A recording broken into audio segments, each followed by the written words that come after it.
The death of Adolf Hitler and his companion Eva Braun holds a special place in the history of World War II, because it was this finale in the Berlin bunker that became a symbol of the collapse of the Third Reich. According to the official version, on April 30th, 1945, the dictator shot himself, and his wife, whom he married just a day before his death, took cyanide.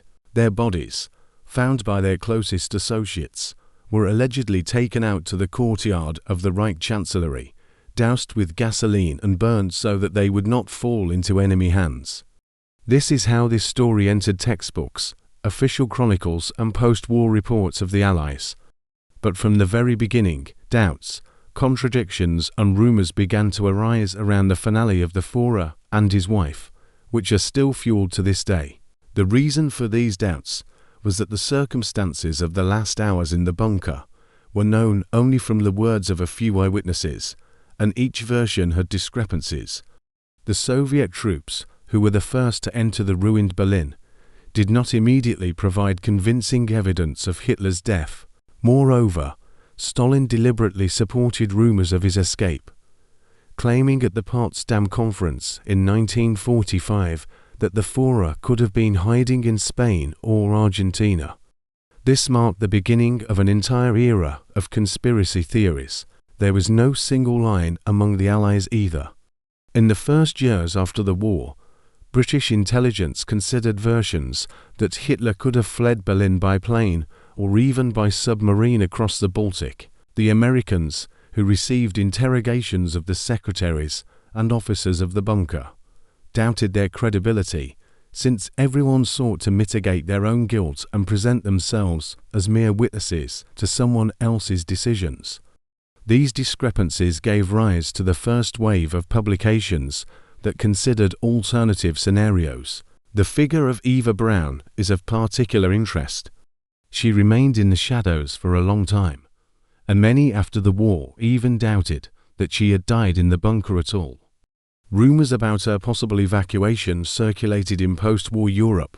Allegedly, Eva could have used doubles, which allowed her to hide while Hitler was busy with the enemy. Such versions found ground, since the Allies did not find much direct evidence of her death, and the woman herself was known only from photographs and mentions of her close associates. In the first post-war years, American intelligence received dozens of messages from witnesses who claimed to have seen Hitler or Eva Braun in different countries. Argentina, Brazil, Chile, these regions became the center of attention because it was there that many Nazi criminals fled. The Argentine network Odessa really helped SS officers and NSDAP functionaries hide, and the emergence of rumors about Hitler and his companion seemed quite logical. It is noteworthy that some FBI documents, declassified already in the 21st century, contain reports from agents about the alleged discovery of Hitler in South America. Officially, they were not given any importance, but they became fuel for new waves of rumors. The Soviet side actively used the topic of a possible escape for propaganda. In the late 1940s, Soviet newspapers wrote that the Führer's death was not fully confirmed, and the remains found did not provide complete clarity.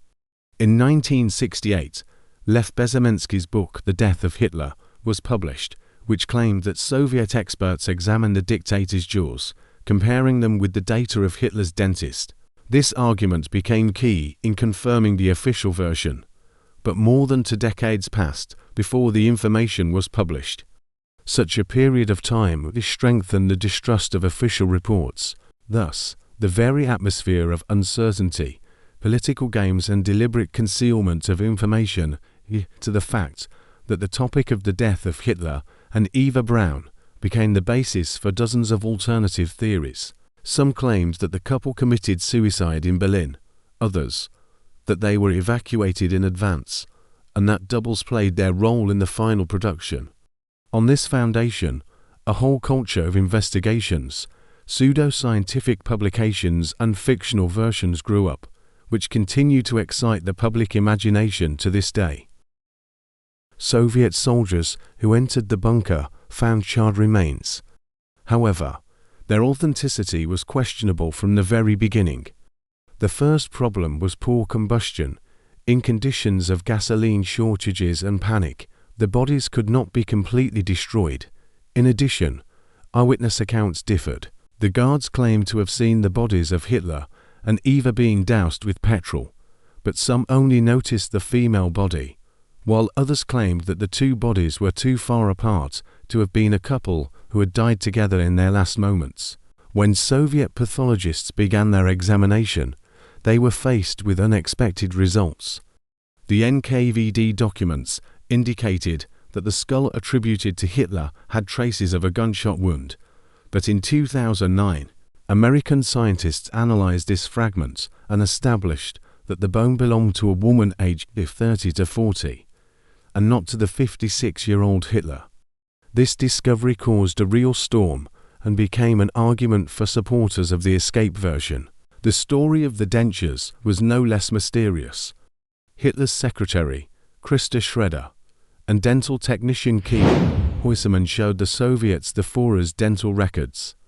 The comparison matched, and Moscow concluded that the remains found really did belong to Hitler, but critics argue that in the chaos of the end of the war, such a coincidence could have been falsified or even staged. After all, it was extremely advantageous for the Soviet leadership to declare that Hitler was dead.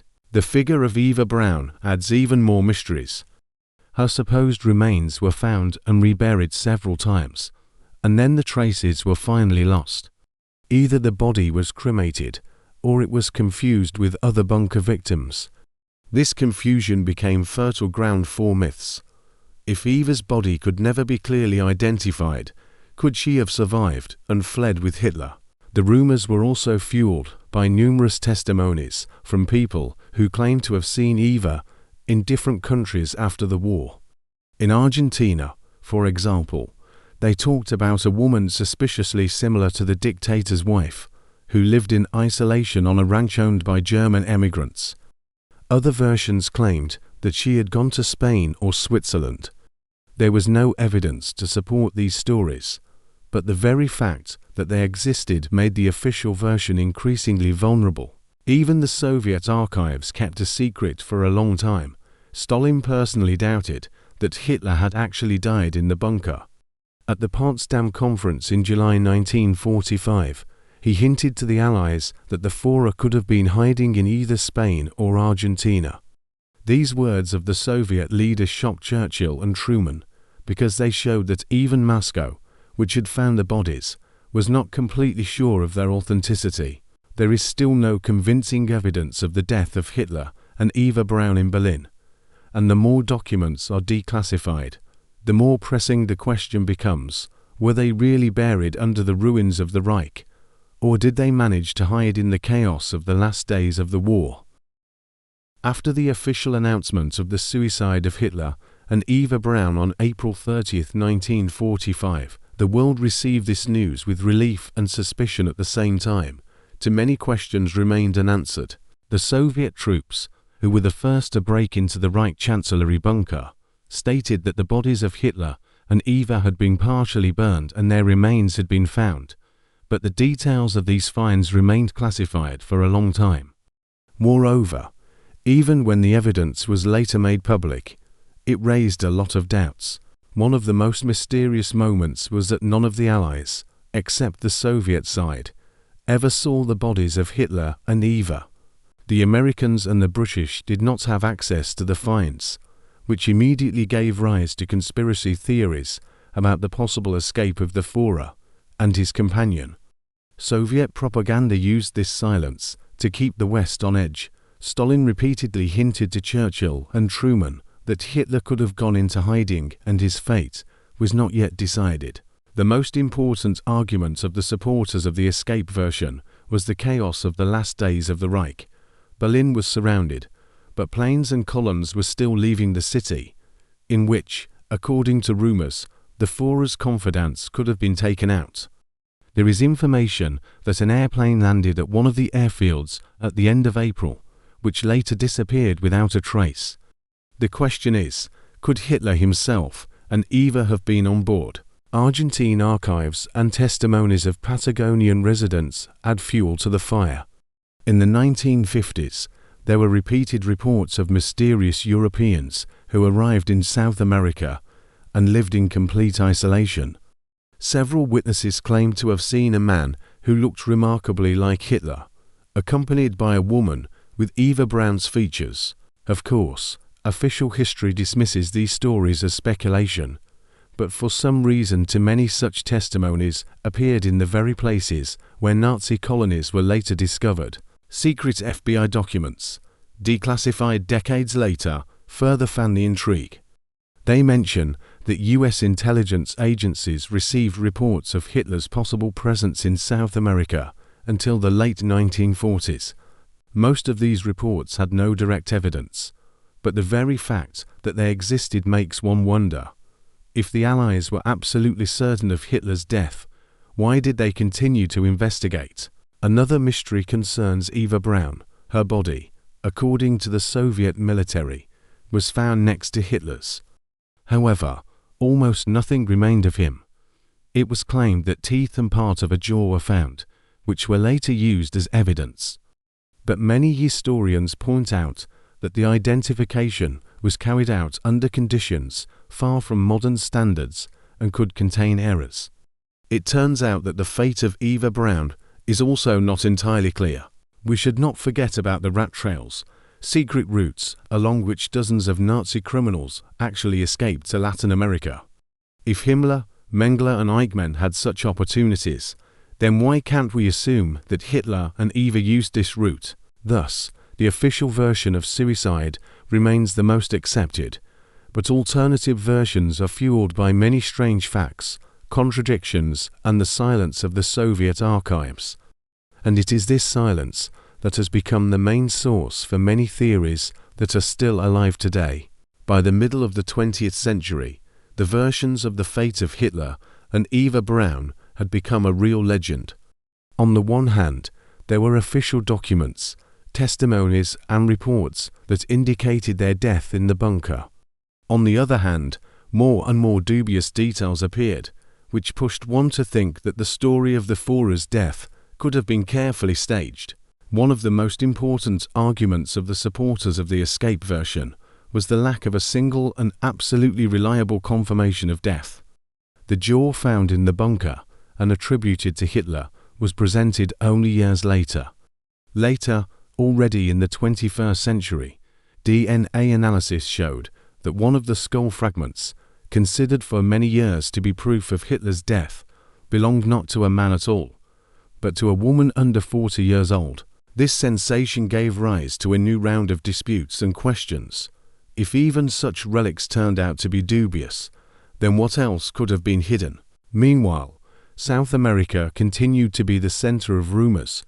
Publications in the Argentine and Brazilian press told of mysterious villas in the mountains of Patagonia, where people lived in complete isolation, guarded by armed Nazis. Evidence of the presence of former Third Reich officers was indeed found in these places. Stories surfaced about medical experiments, secret meetings, and even rumors that Hitler was alive and running an underground network. American intelligence agencies continued to monitor the shadows of the Nazis. Declassified FBI materials show that from 1945 to 1949, regular reports were received about the possible presence of Hitler. But in each case, the evidence was insufficient to confirm. However, the logic of the intelligence services is simple. If there is even the slightest chance that enemy know one is alive, investigations are obliged to be conducted. The Soviet Union, in turn, deliberately fueled the myth. Stalin repeatedly stated that Hitler could have escaped. These words had a double effect. They kept the Western powers on edge, and at the same time increased fear in Germany, since the possibility of the Führer's return played on the feelings of former Nazi supporters. As a result, the image of a mystery that remains unsolved was entrenched in the public consciousness. Today, most historians agree that Hitler and Eva Braun really did commit suicide in the bunker. But the paradox remains. The more details emerge from the archives, the harder it becomes to separate truth from fiction. There are too many inconsistencies, too many ifs to close the topic once and for all. Perhaps the truth is hidden deep in the archives, access to which is still restricted. Or perhaps the myth of Hitler and Eva Braun's escape lives on, because the world does not want to fully believe in their banal and quiet death. The legend of the escape is part of the collective imagination, a reflection of the fear of evil, which, it seems, does not die, but only changes its appearance. And as long as there are blank spots in the documents, as long as the memories of eyewitnesses are alive and new materials are declassified, the question will be heard again and again: did they escape, or did they really die?